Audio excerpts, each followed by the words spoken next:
यह मधु है स्वयं काल की मौना का युग संचय। यह गौरस जीवन काम धेनु का अमृत पूत पय।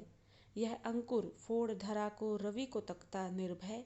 यह प्रकृत स्वयंभू ब्रह्म अयुतः इसको भी शक्ति को दे दो। यह दीप अकेला स्नेह भरा है गर्व भरा मधमाता, पर इसको भी पंक्ति को दे दो।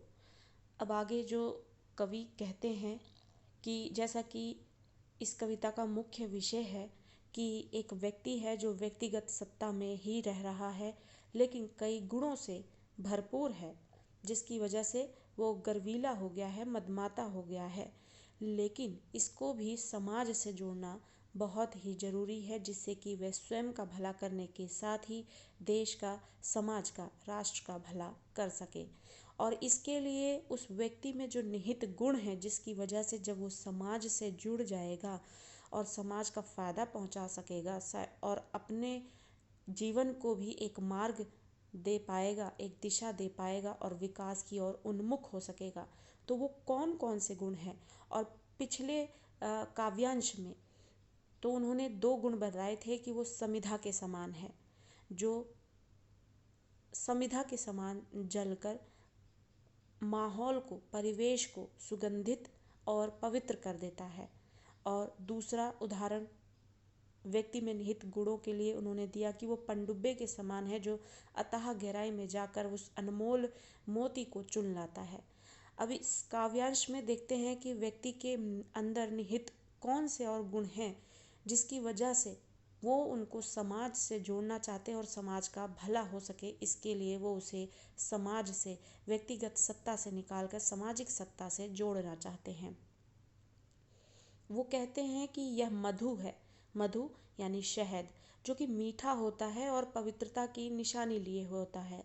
उसे उसकी पवित्रता और मिठास और किस तरीके से वो प्रकृति की देन है, उपहार है प्रकृति का एक, तो उसके कारण जो शहद है वो विख्यात है। तो एक शहद क्या होता है और फिर उसके बाद उसको व्यक्ति से कैसे जोड़ा है कवि ने, देखते हैं। यह मधु है स्वयं काल की मौना का युग संचय।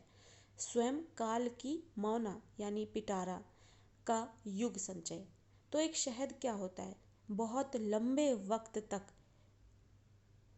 जब एक लंबा समय बीत जाता है तो वो प्रकृति के चक्र के अनुसार वो मधु, शहद तैयार होता है। जिस मधु और शहद को उसकी पवित्रता और मिठास के लिए जाना जाता है, वो पवित्रता और मिठास, वो मधुरता किस वजह से आती है, एक लंबे समय से प्राकृतिक चक्र के अनुसार एकत्रित होकर वो तैयार होता है। तो व्यक्ति में मधु के समान गुण हैं, शहद के समान गुण हैं। वो मीठा है, मधुर है, माधुर्य है उसमें, और लंबे समय से अपने अंदर एक गुण निहित किए हुए है, जिसकी वजह से वो समाज को विकास करा सकता है।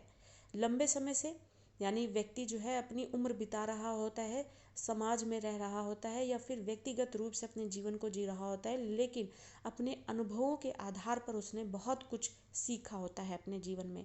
जिस तरीके से फूलों के रस को इकट्ठा कर दिया जाता है एक जगह, और वो एक लंबा समय पाकर जो है अपने अंदर एक ऐसी अनोखी मिठास और पवित्रता लिए हुए शहद के रूप में लोगों के सामने आती है, वैसे ही एक व्यक्ति जो है वो जीवन जीते हुए समाज से और व्यक्तिगत रूप से ऐसे ऐसे अनुभव इकट्ठा करता है कि वो अपने अनुभवों के आधार पर समाज को और व्यक्ति स्वयं को, राष्ट्र को, देश को जो है वो विकास का मार्ग अपने अनुभवों के आधार पर दे सकता है।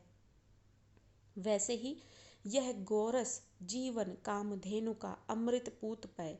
गोरस यानी हमें जो भी उत्पाद जो है गाय से मिलते हैं, जो कि दूध और दही, जो कि अपने उज्ज्वल और श्वेत रंग की वजह से जाने जाते हैं, पवित्रता की वजह से जाने जाते हैं और अमृत के समान माने जाते हैं। यानी गाय से मिलने वाले जितने भी उत्पाद हैं वो सारे के सारे जो है अमृत के समान हमेशा से माने जाते रहे हैं। यह गोरस जो जीवन है वो कामधेनु के समान, कामधेनु जो कि दैवीय गाय है जिसे कामधेनु के नाम से जाना जाता है, जीवन कामधेनु का अमृत पूत पेय जो देवताओं के पुत्रों के पीने योग्य अमृत के समान है, वो गौरस के समान उस व्यक्ति में गुण है।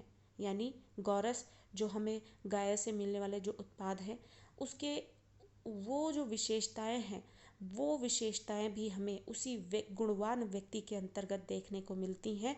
जिस तरीके से देवों के पीने लायक अमृत जो होता है, अमृत यानी अमृत, पूत मतलब पुत्र, पेय मतलब पीने योग्य,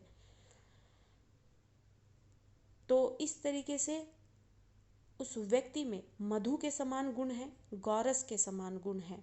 और अगला गुण है यह अंकुर जो फोड़ धरा को रवि को तकता निर्भय। अंकुर यानी अंकुर, फोड़ यानी फोड़ना, धरा यानी धरती, रवि यानी सूरज, तकता मतलब ताकना यानी देखना, निर्भय यानी बिना डरे।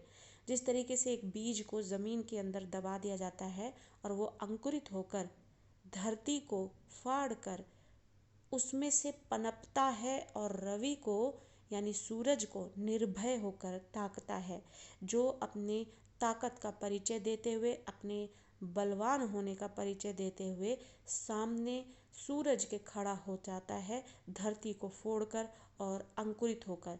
अंकुर हुआ पौधा, छोटा सा नन्हा सा पौधा, जिसे देखकर उसे सब कमजोर की ही दृष्टि से देखेंगे, लेकिन किस तरीके से वो धरती के सीने को चीर कर अंकुरित होता है और सूरज को ताकता है, यही उसकी ताकत का परिचय होता है।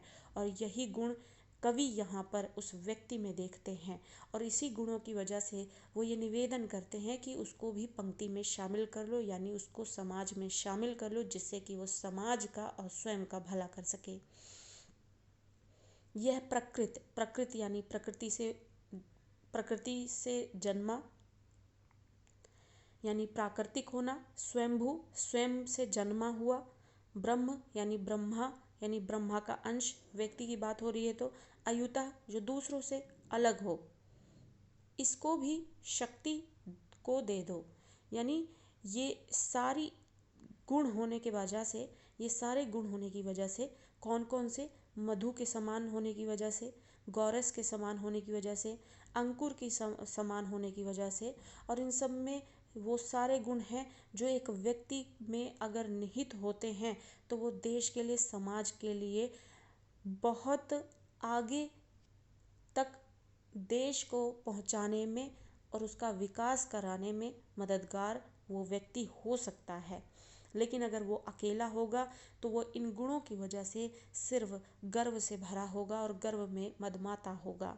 इसी के लिए कवि जो है निवेदन करते हैं कि यह दीप है अकेला, स्नेह भरा है पर गर्व से भरा मदमाता है, इसलिए इसको इस पंक्ति में शामिल कर लो, इसे समाज से जोड़ दो, जिससे कि वो अपने माधुर्य गुण से, गौरस गुणों से और अंकुर के समान के गुणों से, क्योंकि ये प्रकृति से उपजा है, स्वयंभू है, स्वयं का जन्मा है, ब्रह्मा का अंश है और सबसे अनोखा है, जिसकी वजह से इसमें शहद के समान माधुर्य गुण है, पवित्रता है और कई युगों का संचय के समान, कई युगों का संचय है। गौरस यानी कि गाय से मिलने वाले उत्पाद जिसमें पवित्रता का गुण होता है, उज्ज्वलता का गुण होता है और अंकुर के समान निर्भय होने का गुण होता है। तो वो इतने गुणों के साथ एक देश का, समाज का, राष्ट्र का भला बहुत बड़े स्तर पर कर सकता है, इसलिए इसको भी पंक्ति को दे दो और इस व्यक्ति को समाज से जोड़ दो।